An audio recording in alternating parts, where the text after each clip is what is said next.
Nimba ukwije imyaka 20 canke uyirenza wakabaye uzi ibi, ariko reka dufate ko bamwe mubizi. Nimba utabizi, iki nico gihe kugira ngo ubimenye. Hari ivy'ingirakamaro vyinshi ugomba kumenya ku myaka yawe mike canke myinshi. Nimba uri seriye ku buzima bwawe, murakaza neza kuri G4G. Nimba uri musha ahantu, kora subscribe kugira tumaranye tujana buri munsi. Nimba ubikoze uri umuntu w'agaciro, ikaze. Nimba ufise imyaka 20 canke uyirenza, ugomba kumenya ndetse ugasobanukirwa neza yuko ubuzima bwawe buzoba bwiza, ubuzima bwawe buzoba ubufise iyo buriko buraja mu gihe ata abantu benshi bazi ibikwerekeye. Bivuze ngo buri kintu cawe cose kigufitiye akamaro utegerezwa kugishira kure, ukakinyegeza, ukagishira mu nda, ukakimira, kuko hari ingaruka nyinshi zizova mu kubwira proje zawe abantu, imigambi yawe yo kwiteza imbere canke aho ushaka gushika. Ica mbere, abantu bazokwanka. Ica kabiri, bazorondera uburyo bakugwanya. Ica gatatu, abantu bazotangura kugukoresha mu nyungu zabo kugira ngo wibagire ivyawe. Uzorabe neza, abantu ntidukunda kubona ukuntu ibintu biriko biragenda, ahubwo dukunda kubona ibintu vyaheze, ibintu vyakemutse, bimwe twita resultat final. Iyo werekanye processus ingene ibintu vyawe biriko biragenda, ati ndiko ndabikora uko, rimwe abantu baragira akantu k'inzigo, bagashaka gutuma unanirwa canke bagashaka gushira mu mutego umwe canke uwundi. Rero niba ufise imyaka, iki kintu ugishire ku muzirikanye. Rero ni werekana ibintu vyawe canke ni wereka buri wese aho uriko uraja, uzoba uriko wiremera abansi, uzoba uriko wishira mu mutego. Ku myaka 20 canke irenga niho umuntu aba atanguye kumenya igisobanuro c'ubuzima, avuga ati nshaka iki, nshaka kuzoshika aha. Rero irifo yuko ibintu vyose wipfuza atari kubibwirwa ari we wese, kubera yuko niba bivuga ugenda urabivuga ati je nshaka iki, si bose babiryoherewe. Rimwe ubeho nk'umuyaga. Umuyaga niwo ubona ugushika ko utazi aho uvuye, gusa ubona nyene waje ari umuyaga. Rero nawe gerageza kunyegeza ibintu vyawe, abantu bazoze babona uri kuri point final, kuri resultat final, batazi aho waciye canke uko vyagenze. Ikindi kintu ca kabiri, nimba ukwije imyaka 20 canke uyirenza, ntuzigere na rimwe uja gusaba impanuro umuntu ubona ko ahari atariho wipfuza gushika. Akarorero nk'ubu, nimba ushaka kuba umudandaza, hanyuma kubera yuko mubana n'umupapa yiyubaha w'umwigisha, ukaca ugenda kumusaba impanuro. Umuntu yitondera mu biro buri munsi, ibintu vy'ubudandazwa ntavyazi, aho ico gihe uzoba uzimiye inzira, kuko ivyumvira azoguha ntibizoba bihuye n'iyo uriko uraja. Ikindi kintu ca gatatu, nimba ufise imyaka 20 canke uyirenza, nuko ubuzima butazokwigera bukurindira ngo ube ready kugira ngo witegure ububwire ngo ubu turashobora kujana. Oya, nimba utari tayari, ubuzima burigendera, ntabwo uhagarara. Ubuzima ni nk'imisi, imisi ntikurindira ngo kubera ngo ndi mu ngorane, ngo kubera ndi muri ibi, ngo hanyuma ngo ndakurindiye kugira ngo witunganye hama tuzobandanye. Oyaye, ntibizokurindira. Mu buzima nta munsi buzigira buguha amahirwe yo gutangura ikintu, buzokwama bukwereka ko hari ibibuze kugira utangure ico kintu, buzokwama bukwereka ko hariho utugorane utaratunganya. Rero fata ingingo, ufate icemezo, kuko niwarindira ibintu vyose ngo bije ku murongo, uzisanga waracerewe, kandi ubuzima bw'ubwo ntibuzokurindira, ahubwo mu myaka iza buzogutwenga, bukubera umutwaro. Menya gufatirana igihe cawe.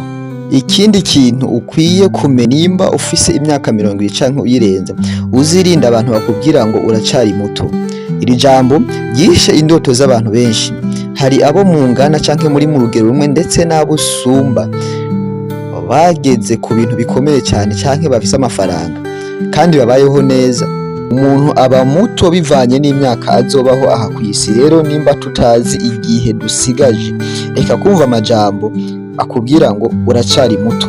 Baho uzi neza yuko ushobora gusiga isi canke ugasiga ubuzima umwanya wari wo wose. Rero baho urondera canke uharanira ko kubaho ubuzima wipfuza canke wakuze ubona ashaka kubamwo.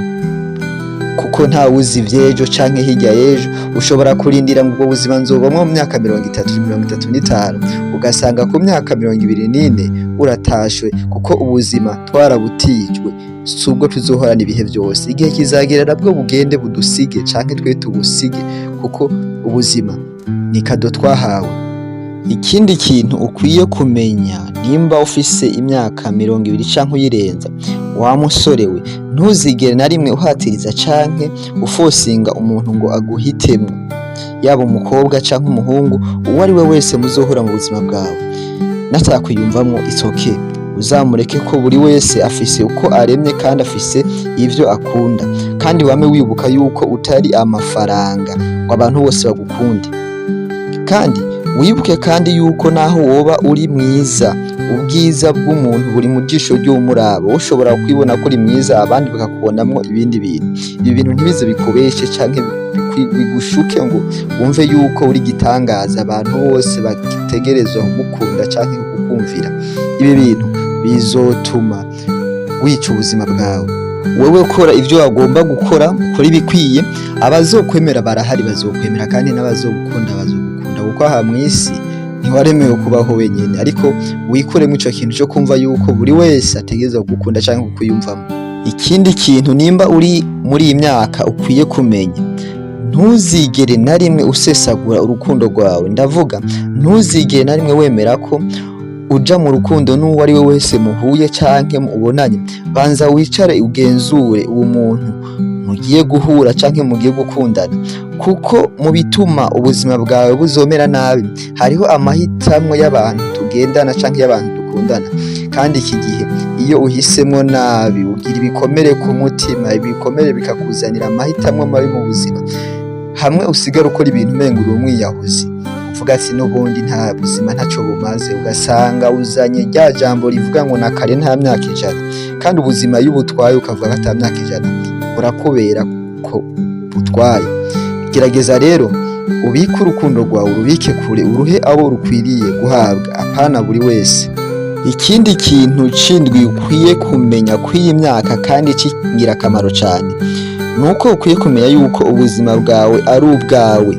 Wige gufata ingingo, uharanire kuba uwidegembya, no kuvuga ngo uharanire kuba umuntu ashobora gufata ibintu vyiwe mu ntoki, amahitamwo agira, ibyo akora, ku buryo hahandi uzogera ahantu kuri resultat finale canke ari mbi ari nziza uvuga ati ibi nije navyihitiyemwo, ntegezwa kuvyasima.